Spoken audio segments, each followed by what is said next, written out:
अस्सलाम वालेकुम रहमतुल्लाहि व बरकातुहू। स्टेज पर मौजूद मजलिस इत्तेहादुल मुस्लिमीन के हमारे वर्किंग प्रेसिडेंट जनाब गफ़ार क़ादरी साहब, मौलाना महफूजुर रहमान साहब, समीर साजिद साहब, शारिक नक्शबंदी साहब, नासिर सिद्दीकी साहब, अरुण बोडे साहब, मुंशी पटेल, हमारे प्रभाकर पारधे साहब, इरशाद भाई, शोएब भाई, रमीज़ भाई, मुश्ताक सलामी साहब, परवेज़ खान साहब, हमारे कुणाल खरात साहब, इमरान बबलू भाई, सलीम शेख साहब, शेख बबलू, मुहिमीन खान, अब्दुल रहमान, मज़हर पठान, इमरान सालार, सिराज सौदागर, सुमीत जगदाड़े, आप तमाम को और ख़ास तौर से मैं शारिक नक्शबंदी साहब को बहुत बहुत मुबारकबाद पेश करता हूँ कि आपकी मेहनतों की वजह से आज अल्हम्दुलिल्लाह इतने सारे लोग यहाँ पर मजलिस को चाहने वाले लोग इकट्ठा हुए हैं। मेरी बात शुरू करने से पहले मैं सिर्फ इतना कहना चाहूँगा,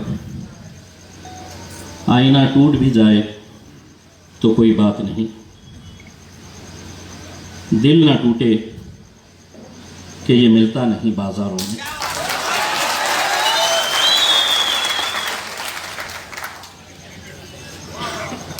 मुझे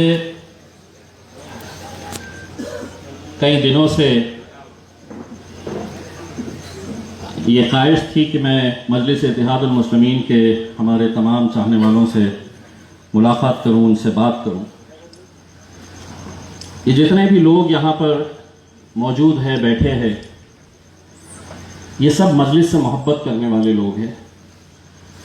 ये हो सकता है कि किसी का इख्तिलाफ किसी के साथ हो सकता है। हमारे घर में मेरा एक बड़ा भाई है, मेरे से एक छोटा भाई है, हम तीन भाई हैं और तीनों की फितरत, तीनों के काम करने के तरीके, तीनों का काम करने का अंदाज अलग अलग है। लेकिन दुनिया की कोई ताकत हमको ये नहीं कह सकती है कि तुम तीन अलग अलग है, क्योंकि हम एक ही मां के पेट से पैदा हुए हैं और तीनों सगे भाई हैं हम। ये हो सकता है कि हम मजलिस के अंदर भी किसी का किसी के साथ इख्तिलाफ हो सकता है, लेकिन एक बात जो हम सब में कॉमन है, एक बात जिससे कोई इनकार नहीं कर सकता है, इख्तिलाफ होने के बावजूद भी, कि तुम भी मजलिस का झंडा लहराना चाहते हैं और मैं भी मजलिस का झंडा लहराना चाहता हूं। हम सब मजलिस के झंडे को लहराने के लिए हम जद्दोजहद करें, हमने मेहनत की। आपको यकीन होगा कि 2019 हो, 2014 हो, जब मैं यहां पर आया और असद साहब ने यह कहा कि अब मजलिस इत्तेहादुल मुस्लिमीन का उम्मीदवार इम्तियाज जलील रहेगा, तो आप सब ने उसके ऊपर लब्बैक कहा। हो सकता है उस वक्त भी कई लोगों के दिल में यह नाराजगी रही होगी कि ये मुझे क्यों नहीं, ये इम्तियाज जलील को क्यों दिया जा रहा है। लेकिन अल्हम्दुलिल्लाह मैं जिंदगी भर आप लोगों का एहसानमंद रहूंगा, क्योंकि उस फैसले के ऊपर आपने लब्बैक कहा था।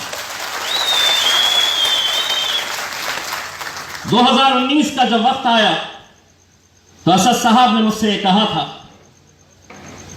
असद साहब को यह बताया गया था कि हम कितनी भी मेहनत कर ले, हम पूरी जान भी जोखिम में डाल के हम इस मैदान के अंदर अगर उतरेंगे तो हम 1.5 लाख से ज्यादा वोट ले नहीं सकेंगे। असद साहब तैयार नहीं थे। असद साहब को भी ऐसा लगता था कि इतने कम वक्त के अंदर कैसे मुमकिन होगा 6 असेंबली कॉन्स्टिट्यूएंसीज, लाखों की तादाद के अंदर वोटर्स, कॉन्स्टिट्यूएंसी कहां से कहां तक है। ये पूरी ईमानदारी के साथ अगर कहूं तो मुझे खुद नहीं पता था कि लोकसभा की कॉन्स्टिट्यूएंसी कहां से शुरू होती है और कहां खत्म होती है। कौन सा गांव औरंगाबाद में आता है, कौन सा जालना के अंदर जाता है, ये मुझे भी नहीं पता था। लेकिन उस वक्त भी मेरा यकीन इस बात के ऊपर था, उस वक्त भी जब मैंने यह फैसला किया कि नहीं मैं लड़ूंगा, यह जानते हुए कि अगर खुदा न करे मैं हार गया तो हमारी ही सफों में बैठे हुए लोग मुझ पर इल्जाम लगाते और ये कहते कि सेटिंग हो गई थी, लेन देन हो गया था। उस वक्त जब मैं खड़ा था तो कई सारे लोगों ने यह बात कही थी कि अब तो खैरे बड़ी आसानी के साथ जीत जाएगा। मैं उस वक्त भी एक बात कही थी, मैंने जब फैसला लिया तो एक बात समझ लीजिए, मैं कोई भी फैसला अपनी मर्जी से नहीं लेता हूं, इस्तिखारा करता हूं और अल्लाह की रजामंदी रही तो उसके बाद ही फैसला करता हूं। और उस इस्तिखारा के अंदर जब मुझे वो फरमान आया कि तुम लड़ो, मैंने तब जाकर असद साहब को यह कहा कि अगर असद साहब आपको किसी ने यह कहा है कि हम 1.5 लाख वोट लेंगे तो मैं आपको यह यकीन दिलाना चाहता हूं कि यह इलेक्शन हम वोटों से ज्यादा दुआओं से हम जीतेंगे। कैसी दुआएं? कौन है इम्तियाज जलील? 48 महाराष्ट्र के अंदर कॉन्स्टिट्यूएंसीज है। दिल्ली जाता हूं, दिल्ली के पुराने शहर जाता हूं, बिहार जाता हूं, गुजरात जाता हूं, अनजान लोग आते हैं मिलने के लिए और ये कहते हैं कि इम्तियाज भाई जब तुम्हारा नतीजा निकल रहा था मस्जिद में अपना सर झुकाए अल्लाह से गिड़गिड़ा रहे थे।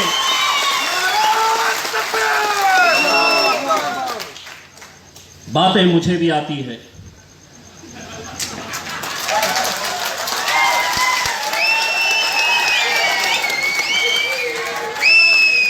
ज़बान अल्लाह ने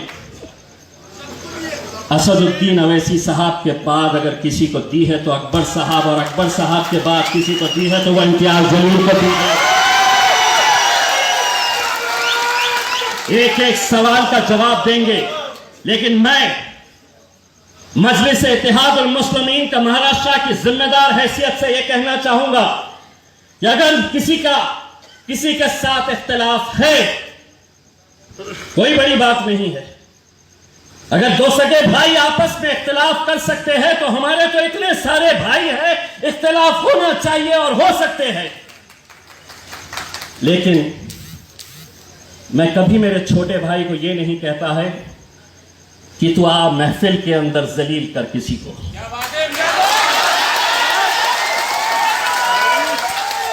मैं मेरे बड़े भाई को यह नहीं कहता हूं कि आ तू सड़क के चौराहे के ऊपर और तेरी जितनी नाराजगी है तू निकाल। हम चार दीवारी के अंदर बैठते हैं और सारे मसलों का हल हम निकालते हैं।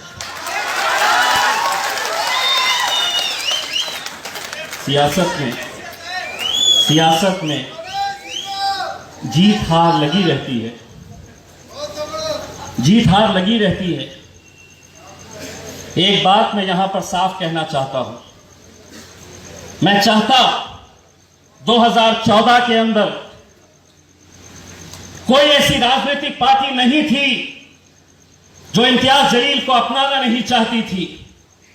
टिकट मैं कहीं और से भी ला सकता था, लेकिन यकीन मेरे खायब बैरिस्टर असदुद्दीन अवैसी साहब के ऊपर था, इसीलिए मैं मजलिस का दामन थामा, मजलिस के साथ हूं। आज आपके बीच ये एक वादा करके जाता हूं कि अगर 2024 के अंदर असद साहब कहेंगे कि इम्तियाज जलील अब तुम नहीं कोई और सही, एक सेकंड नहीं लगाऊंगा कि असद साहब आपका फैसला है, लब्बैक। सियासत के अंदर ख्वाहिशें रहनी चाहिए, बिल्कुल रहनी चाहिए। और यहां का मेरा छोटे से छोटा जो कार्यकर्ता है उनको ये बोल रहा हूं मैं पूरी जिम्मेदारी के साथ कि 2024 में इम्तियाज जलील के साथ अगर मुकाबला करना है तो तुम सब ने मुकाबला करना है और ये कहना कि इम्तियाज जलील नहीं, मुझे टिकट मिलना चाहिए क्योंकि मैं मजलिस के लिए काम कर रहा हूं। क्या मैंने ठेका लिया है? क्या मैंने ठेका लिया हूं? क्या मैं जिंदगी भर के लिए मैं ही एमपी बनकर रहूंगा, मैं ही एमएलए बनकर रहूंगा? नहीं, इतनी मेहनत करो, पूरी ईमानदारी के साथ, पूरी ताकत के साथ मेहनत करो, जाओ लोगों के बीच और अपना दावा ठोको कि मैं लड़ूंगा इलेक्शन, मुझे 2 टिकट आ सकता। क्यों नहीं हो सकता है? हैदराबाद में असद साहब ने सड़क चलते हुए कैसे कैसे लोगों को विधायक बनाया, आमदार बनाया। कौसर मोइनुद्दीन साहब अखबार डालने का काम करते थे, मजलिस से जुड़े रहे, असद साहब उन पे नजर रखते थे, देखते थे ये दीवाना मजलिस के लिए कैसा काम करता है। अखबार डालने वाले को उन्होंने बुलाया और उन्होंने कहा कि मजलिस का टिकट मैं इस अखबार वाले को दूंगा और उसको मजलिस का आमदार बनाया, एमएलए बनाया। दोस्तों, मैं ये पूछना चाहूंगा, हर इंसान का काम करने का तरीका अलग होता है, मेरा भी काम करने का तरीका अलग है और मैं अपने तरीके के हिसाब से काम करता हूं, किसी के बोलने के हिसाब से काम नहीं करता। मैं असद साहब की बहुत इज्जत करता हूं, असद साहब जैसा हुक्म देते हैं मैं उस हिसाब से करता हूं और इंशाअल्लाह आगे भी करता रहूंगा। आज ये जो हम यहां पर इकट्ठा हुए हैं, शहर हमारा, मेयर हमारा, इस उन्वान के लिए हम इकट्ठा हुए हैं। तस्वीरें चाहिए,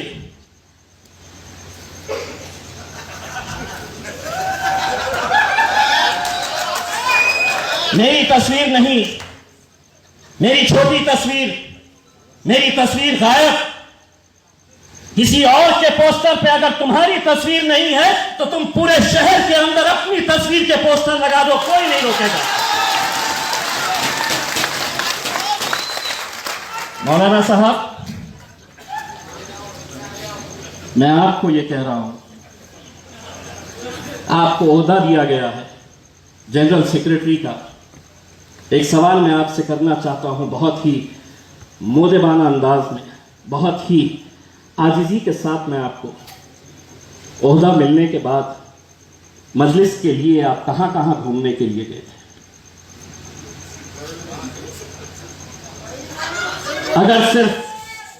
अगर